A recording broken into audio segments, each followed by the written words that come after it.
Welcome back, Mr. Goodberry. The First Star Logistics studio is fully equipped and ready to record.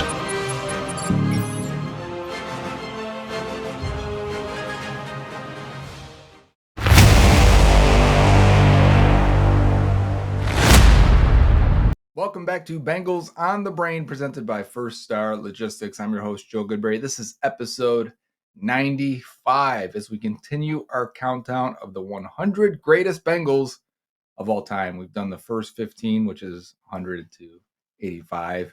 We are now number 84 to 77. We've got a couple defensive linemen. We've got a couple offensive linemen, a running back, linebacker, and our first special teams player. Who could that be? We also have our most recent, unless we count later, a one-day contract by AJ Green when we get that far. But our most recent player, remember, we're not using any active players and nobody that's currently in the league or signed in the league right now. So you've had to have retired in the last couple of years. Who could that be? Maybe it's the same guy. Let's kick off this list at number 84, defensive tackle, John Thornton. Was pretty good, and he beat him. And here's Detmer late in the first half, and that ball's almost intercepted as they were going to Mahi, but ball was slapped down. John Thornton, a big defensive tackle from West Virginia. If there was an all good guy list, John Thornton would make that one as well. The former second-round pick out of West Virginia by the Tennessee Titans signed with Cincinnati when Marvin Lewis came over in 2003 and would stay for 6 seasons. And they need them to step up this postseason like no other.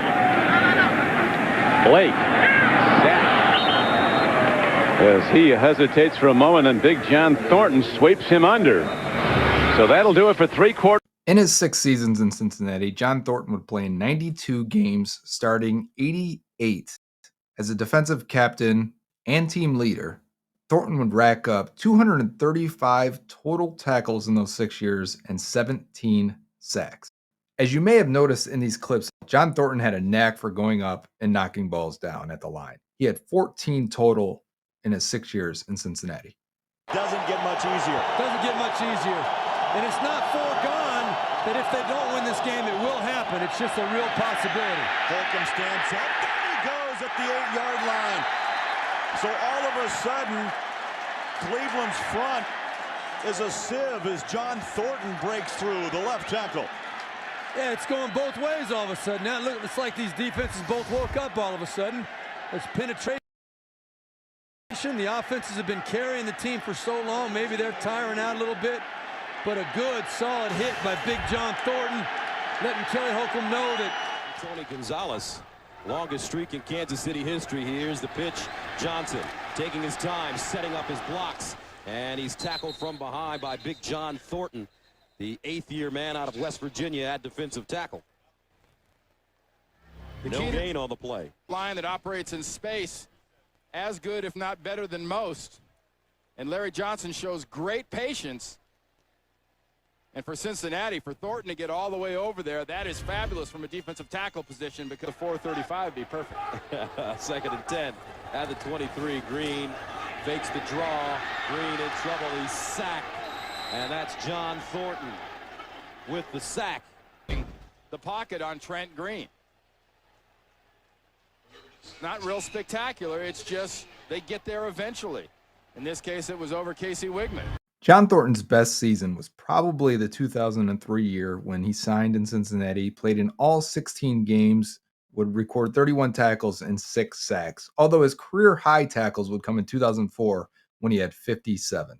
In all, Thornton would play 10 years in the NFL, 143 games with 123 starts, 20 passes defensed, 27.5 tackles, 6 fumble recoveries, and 4 forced fumbles to go along with over 300 tackles. He would also appear in the Super Bowl with the Rams and Titans, as he played for the Titans in his rookie year, and play in 8 career playoff games, despite just 1 for the Bengals. Thornton was a heavy usage player, routinely playing over 600 and 700 snaps in a season, unless he dealt with an injury, which was just the 1 year. And Thornton would be equally as good against the run as he was the pass. Never truly special in either way, but a smart guy, high motor, good tackler that could beat you if you gave him one-on-one opportunities. John Thornton to me is symbolic of the Marvin Lewis era. When Marvin came and he wanted to change the program around and change the culture, he wanted to bring high character veterans, guys that could lead and change everything about the 90s Bengals, right? And he brought over guys like Kevin Hardy, who we won't see on the list, obviously. But John Thornton, Torrey James, those are the two I think of. There were others, of course, but when I think of like guys that eventually became captains and stayed on the team for another contract afterwards, it's John Thornton.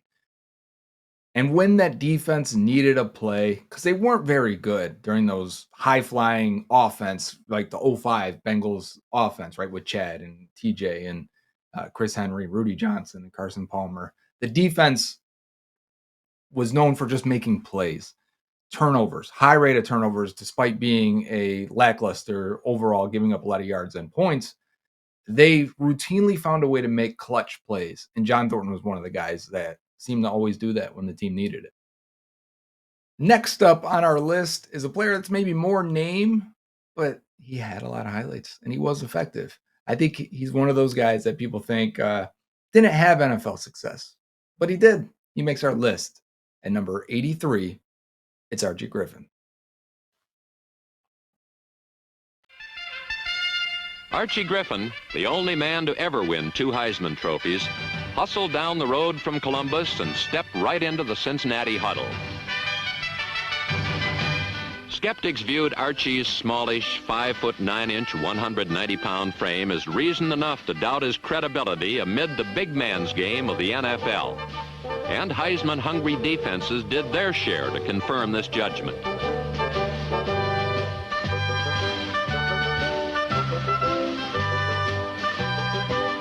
However, early setbacks and discouragement, Archie handled like a pro.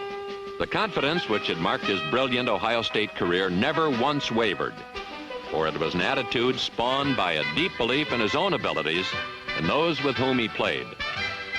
Little hurts shaken off, Archie Griffin set out to prove himself worthy, and soon the critics were silenced.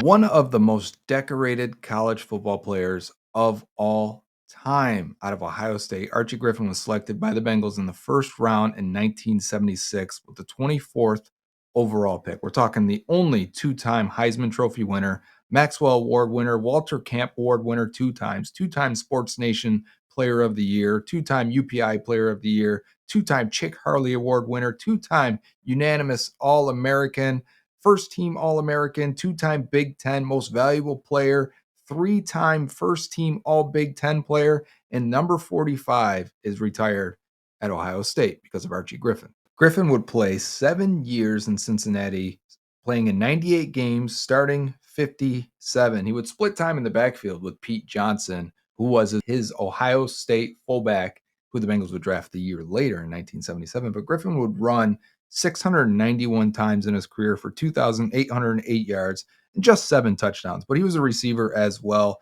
catching 192 balls for 1,607 yards and 6 touchdowns. This is from 1976 to 1982.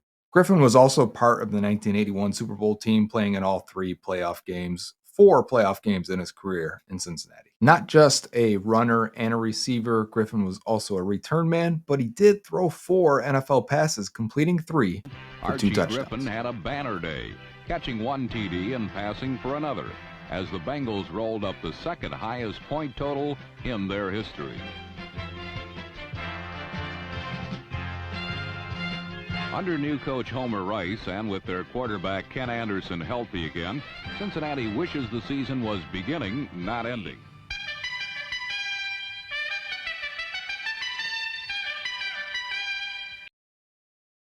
When I went back and watched a lot of these old games, it was funny to see Archie Griffin get mixed into that offense, especially because that late 70s and early 80s offense really blossomed once you get to the 81 Super Bowl era. But Griffin getting mixed in with Pete Johnson, who was just a big bruising back, and then Griffin, who was a smaller, had the speed and would make guys miss.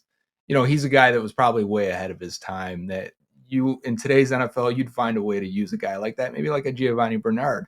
Another guy he kind of reminded me of was Peter Warrick, who, didn't completely become who he was in college. I mean, Peter Warrick, who doesn't make this list, so a little spoiler there, guy who just missed the cut. Griffin probably had a little bit more success than Warrick did, but at the same time, because of how huge these guys were in college, there's almost no way to match that at the NFL level. But still, 1979, Archie Griffin averages 4.9 yards per carry on the ground and had a lot of big plays in the games I'm watching. So he was an effective part of this offense and was honestly a highlight reel per touch at a pretty good clip. So moving on from him, going back to the offensive line, we've had a lot of offensive linemen so far. And this is more of a guy who has probably flown under the radar in terms of success during those 80s Bengals. It's Bruce Ryers at number 82 on the 100 Greatest Bengals. Guard Bruce Ryers. The 5 principles in pro football's best offensive line. An 8th round pick in the 1984 draft, 204th overall out of Iowa State, Bruce Ryers would not start for the Bengals until year 3, 1986. He was a primary backup at both tackle and guard, but when he got his start, it was at left guard for 6 games. He would start 8 games in 1987 and secure the starting left guard job in the Super Bowl year 1988, where he would start all 16 games plus 3 playoff games, including the Super Bowl. Number 75 for the Bengals, next to Anthony Munoz there, who were ranked really high for us, played 8 years in Cincinnati, playing in over 108 games, starting 65 of them. A couple ankle and a shoulder injury ultimately sapped some of Ryers' starting potential, but he was a key situational player. When Anthony Munoz would go down, which was rare, but when he did, Ryers would step over and play left tackle for the Bengals, all of 6'7", and with the strength and power of a former defensive lineman. Today, Bruce Ryers is serving his 3rd term as an Humboldt County, Iowa supervisor, which is the town he grew up in. Running backs now, Kennebrew and Brooks, and Gomer's going to go back and throw. Now looking, now he's flushed out, rolling out to his left. Nobody to throw it to, and now he throws it far downfield. There's Holman, he has it at the 20, down to the 10-5, touchdown! Not many from the 90s Bengals are going to make this list, but when you're one of the coolest players that has ever played for the Bengals, and honestly, I think a lot of kids, if you grew up in this era, wanted to be this guy if you played defense. And when you make a Pro Bowl and an All-Pro, a first-team All-Pro, I think this is our first All-Pro on the list in just your 3 years with the Bengals, well, then you deserve the 81st spot on the 100 Greatest Bengals. It's Ashley Ambrose. Out of the backfield, Jerry Rice, and Young looks for a secondary target. He's intercepted at the 29-yard line. Ashley Ambrose picks it off, his 5th interception of the year. Ambrose, the former Colt and unrestricted free agent pick of Cincinnati. Drafted in the 2nd round in 1992 by the Indianapolis Colts out of the Mississippi Valley State Delta Devils. That's right, very small school. Ashley Ambrose will go on to play from 1992 until 2004. Ambrose would sign with the Bengals in 1996, appearing in all 16 games and recording 8 interceptions and 1 touchdown. He would also record an interception and a touchdown in his only career Pro Bowl berth from the 1996 season. He was also named first-team All-Pro for that production. In his 3 years in Cincinnati, he would play and start in all 47 games and recorded 13 interceptions, the most he ever had for any team, despite playing 4 years for the Colts, 3 years for the Falcons, and 3 other years for the Saints. So he got around, but his only Pro Bowl and All-Pro came in Cincinnati in 1996. In total, Ambrose would play 13 seasons in the NFL, playing in 192 games, starting 141 and recording 42 interceptions. Cornerback Ashley Ambrose led the squad in interceptions and came up with a start in the Pro Bowl.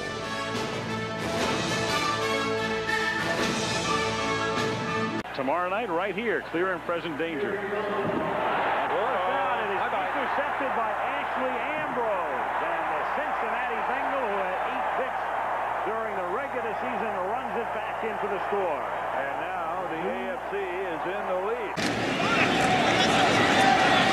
Walsh rolling to his right, and that ball is intercepted by Ashley Ambrose. Ashley did a good job of laying off the receiver, keeping pace with him, making Steve Walsh think that Isaac Bruce was open.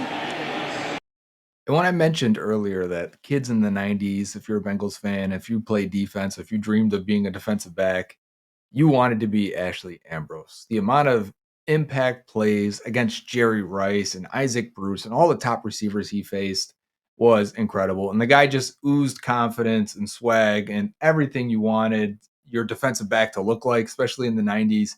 Ashley Ambrose had it. When he came to Cincinnati, one of the biggest free agent acquisitions they've ever made, and instant impact. Week 1. Ashley Ambrose has this man for man. The tight end is open, but Ashley falls back, comes off of his guy to make the play. See Ashley come back, come off, interception.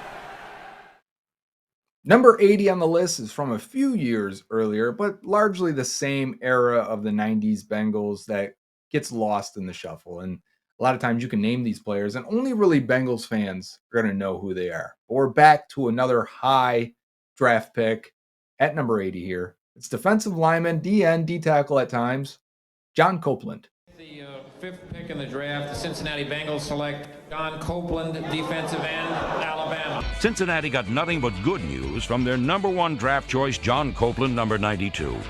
The mammoth All-American defensive end from Alabama lived up to expectations, consistently pressuring enemy quarterbacks and leading the team in tackles behind the line of scrimmage.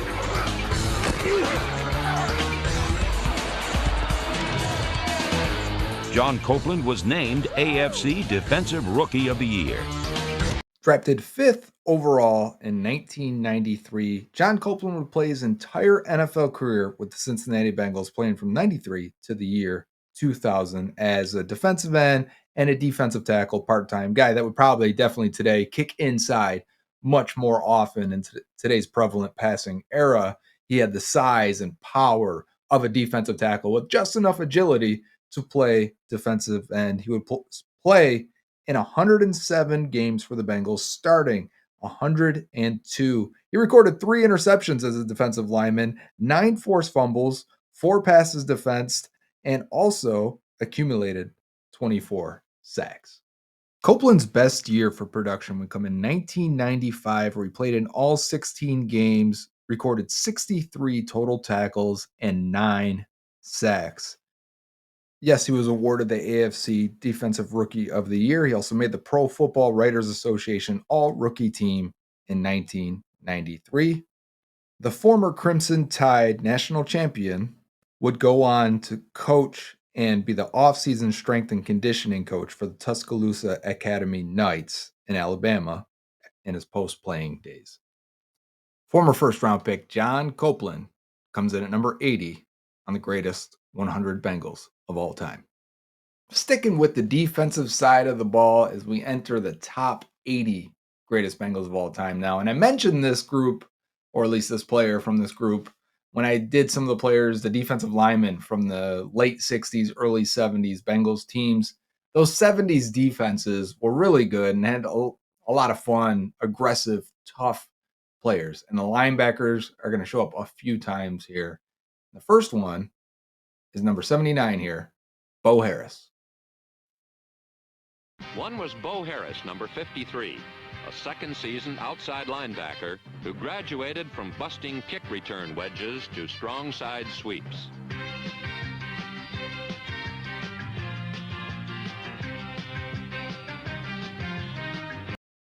Clinton Lee Harris, otherwise known as Bo, was drafted in 1975 with a 3rd-round pick out of LSU, 77th overall.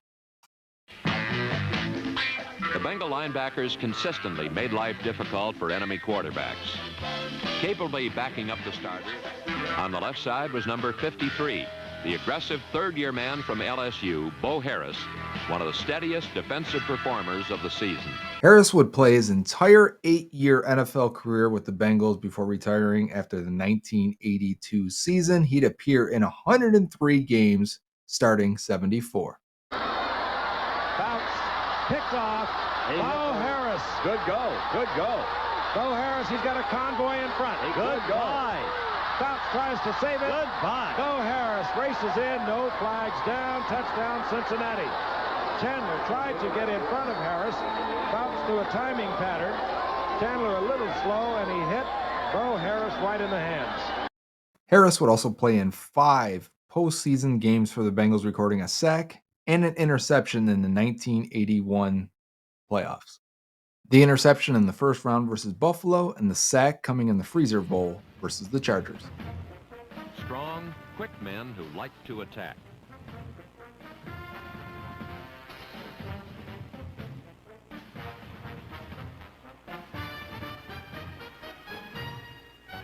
Linebackers Bo Harris. With that longevity and playoff impact, Bo Harris comes in at 79.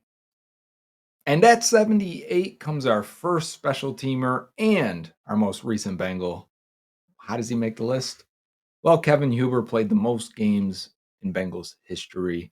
He was on the team forever, is the actual stat. And since he retired so recently, the Bengals had a great video that I mashed up a couple of them to splice together. So credit to the Bengals here on their YouTube channel. I'll let them take it away. What makes him special? Well, I knew he was going to be something special when he showed consistency on a year-in, year-out basis. But he's been able to maintain a relatively high-level performance throughout that time. I think as a special teams coach, that's what you want, especially from a specialist, because you want to know what you're going to get on a day-in, day-out, or a punt-to-punt basis. Up nice and smooth, the smooth little love taps down there. You should call these up. You want to spiral, you want that ball to feel good on your foot. Set. Kevin Huber into punt. Wow, nice. What a punt. Nice. Excellent effort by Kevin Huber. Bounce at the 3, and the Bengals will down it. Now to the 2, and it's down at the 2-yard line. Slowing down and stopped inside the 5. We got a kid from Cincinnati playing at UC, playing his 200th career football game. Our fearless punter, Kevin Huber. Kevin Huber holding, sets the franchise record for most games played. For as long as this franchise has been around, I've now played more games than anybody else that's come through that door. There's a lot of players, a lot of great players that have played here. The fact that I'm from here, I've never left here, and now I can say I hold the record. Pretty special thing to be able to hold on to. There's so many different conversations, and just the amount of people you meet from different backgrounds, experience that no one else can even imagine having. And I think that's probably the most fond thing that I'll always look back on. A lot of those friendships are going to last for the rest of my life, and that's something I'll always be appreciative of. Oh, well, look at the move by Huber with the ball when he realizes he goes behind the back. I thought he might be able to make something happen. It's a hold against Cincinnati. Look at this move. Pistol Pete Maravich would be proud. Number 78 on the 100 greatest Bengals is Kevin Huber, a punter, holder. He held just as much as he punted, right? And he did it for some of the best teams. I mean, from the Joe Burrow Super Bowl era to the Andy Dalton 5 straight playoff teams, and even for the Carson Palmer 2009 Bengals in the playoffs, right? So he spans 3 generations in those 14 seasons with the Bengals, and it deserves a spot on the list. It was hard to find a spot to rank him because the formula gets wacky with any of the specialists, but we will have 3 specialists in all in this top 100 list. That's the first one down. We'll see one probably in 2 episodes. If my math is correct, please don't make me do the math too much. And then we'll see one much later. And you guys can probably leave it in the comments if you can tell which 2 specialists will still be on here. Now, staying with the Carson Palmer era team, that early 2000s, another first round pick, number 77 on the 100 greatest Bengals is Levi Jones. With the 10th choice in the 2002 draft, the Cincinnati Bengals select Levi Jones, tackle from Arizona State. They're the Bengals. Whoa, that's a whoa. It's a curveball. They laughed then as we're coming off the 90s Bengals, and there was just no faith that the Bengals organization knew what they were doing when it comes to drafting anyone, really. But then with this pick, Levi Jones would come in and start at left tackle early in his rookie season and would not give up that job until he left the Bengals in the 2009 offseason, playing in 7 years, 94 games, and 89 starts for some of the best offenses Cincinnati has ever seen. And not just best offensive production, some of the best offensive lines the Bengals have ever assembled. That line only surrendered 21 sacks, best ever by the Bengals squad, and Anderson made the Pro Bowl for the 3rd time. Harper, 2 straight balls. They want to get him back in this ball game. Palmer wants the deep ball. Single coverage. Guess who? Touchdown! Comes free, providing pressure on Carson Palmer. Clock is rolling out of the shotgun. Palmer throwing on the run and complete. He's got Hirschman-Zada. Kidna drops to throw. Has time. Looking long down the middle of the field. He has 10. Johnson 5. Touchdown. Down at 7. Palmer drops and throws. Far sideline. Caught. Hirschman-Zada. Well designed play, put Carson Palmer back in the shotgun. They just crack down with everybody. Pull big Levi Jones around the outside. Kenny Watson very quick. Jones would make the Pro Football Writers Association all-rookie team in 2002, and the highly athletic left tackle would go on to be a very solid to good player, probably overshadowed by how good the rest of the offensive line was in Cincinnati. Levi Jones checks in at number 77.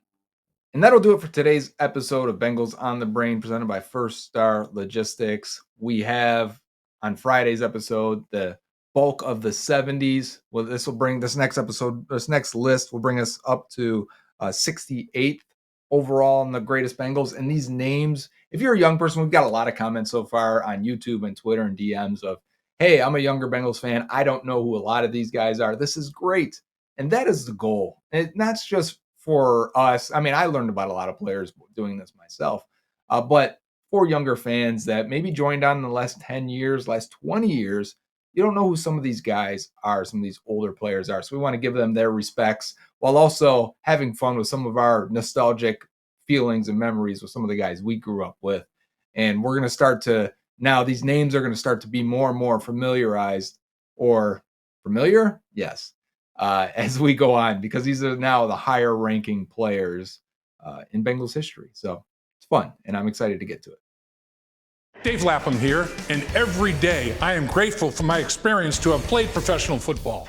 As a player, I realize self-motivation, leadership, and appreciating your teammates are key. At First Star Logistics, you can use those same attributes to create the life you want for you and your family. Build your future by working hard like I did. You'll see results both on and off the field. Call First Star Logistics today and be part of our winning team. Opportunity knocking.